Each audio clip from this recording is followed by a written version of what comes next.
Good afternoon, everybody. In this video, we're going to go through the quick notes for the next section in your packet. We're going to skip over the actual exploration thing, so we're just going to jump straight to the quick notes and then do some examples. So make sure you're watching this video carefully. Everything that I put down in those quick notes for sure needs to be in your notes, and I would strongly suggest that you also put in the examples that I'm going to do as well. So the first thing we're going to do, don't get out your quick notes yet. We're just going to take a look at this triangle. So the first thing I want you to notice here, just kind of looking at this triangle, if you look at where the longest side is and where the biggest angle is, you can kind of notice that the longest side and the biggest angle are across from each other. Also, if you look at the shortest side here, straight across from that is the shortest angle. Now, I'm not just going to trust one picture that I happen to put up there. So we're going to go ahead and pull up the more interactive version here.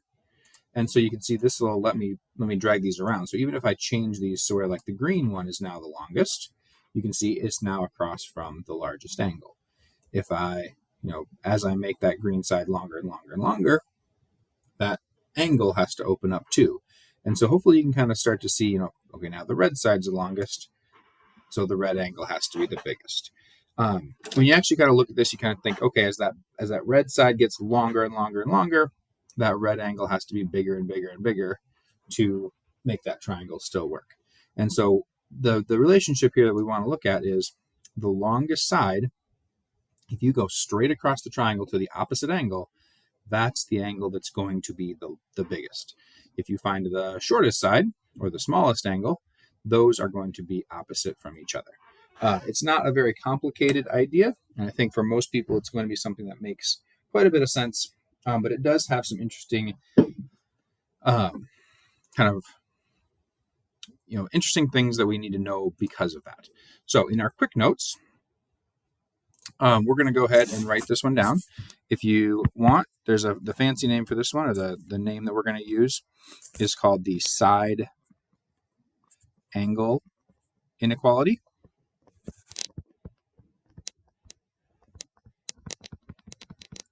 And in words, what that looks like is, in a triangle,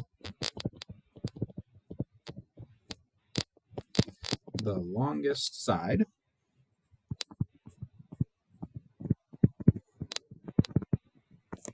is across from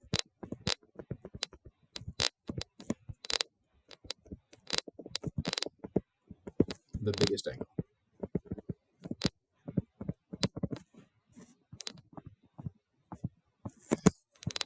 And the shortest side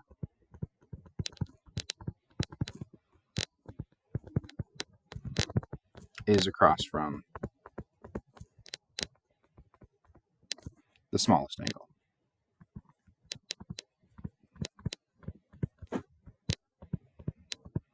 So go ahead and write that down. That is the definition written in words, or the idea that we're talking about written in words. We are going to add a picture to this now. If anybody needs to, you can have this pause this video and you can finish writing that down. For the picture, what I want you to draw is a triangle that's got 3 different side lengths. So draw like a short side, a longer side, and then a really long side.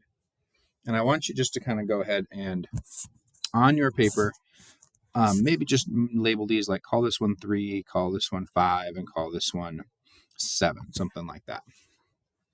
Right? And then I want you to circle these. If you just kind of circle that and say longest side / biggest angle.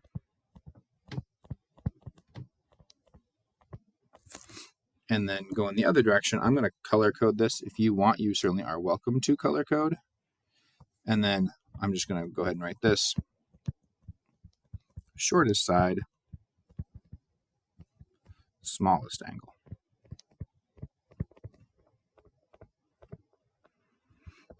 So just a way to kind of visually represent what's going on there. One really important thing is that this will not be able to tell you all that much information. For example, if the side is twice as long as another side, that does not mean the angle is twice as big. It doesn't work like that. But if we go ahead and take a look back at our activity here, this one, If I were to make two of these sides exactly the same, it's going to take me a second to get this where I want them. So there we go. I've got this red side and this blue side exactly the same. You can see automatically that makes two angles the same. So if the bigger side is across from the bigger angle, well, equal sides have to be across from equal angles. If I can make these all the same, it's going to be a real challenge here.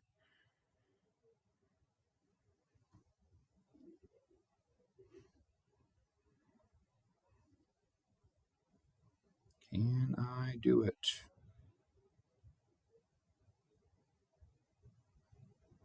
That is really close. So I got really close. All of these sides are very, very close to 5, and you can see all of these angles are very, very close to 60 degrees.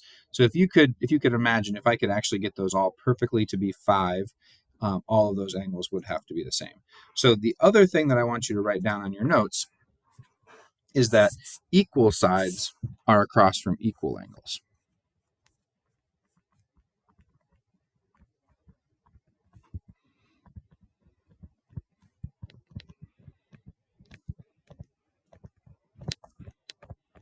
And so that one has two very specific kind of applications, and I want you to have two pictures here.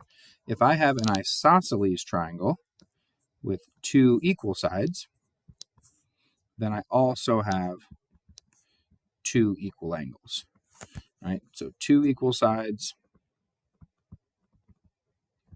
means two equal angles. And if I have three equal sides, if it's an equilateral triangle, I've got to have three equal angles. So three equal sides means three equal angles. Right, so we use this thing, the side angle inequality, that in and of itself doesn't have a whole lot of useful applications. But when we think about it in terms of an isosceles triangle, if there are two equal sides, well, there has to be two equal angles. The ones opposite those two sides have to be equal. And in an equilateral triangle where all the sides are equal, all of the angles have to be equal too. If you think about this for a second, what would each of these angles be if they're all equal? Well, they'd each have to be 60 degrees, because 60 plus 60 plus 60 makes 180. So let's go ahead and take a look at the examples you're going to see. You are welcome to write as much or as little of this part down as you want, but these are going to be the questions you're going to see on your worksheet and eventually on a quiz or a test. So first one you're going to have here is just list the angles of the triangle in order from smallest to biggest. And so what we know here is that the biggest angle is going to be across from the biggest side. Smallest angle is across from the smallest side. So if I'm going smallest to biggest, I'm going to find my smallest side and go straight across. That angle there, I could just call that angle A, or I could call it angle BAC. So I'm going to list it both ways. So option 1 is just to call it A. Option 2 is to call it angle BAC. So that's the smallest angle. The next smallest side is the 5, so I go straight across. I could call that angle B. I could also use 3 letters and call it angle CBA.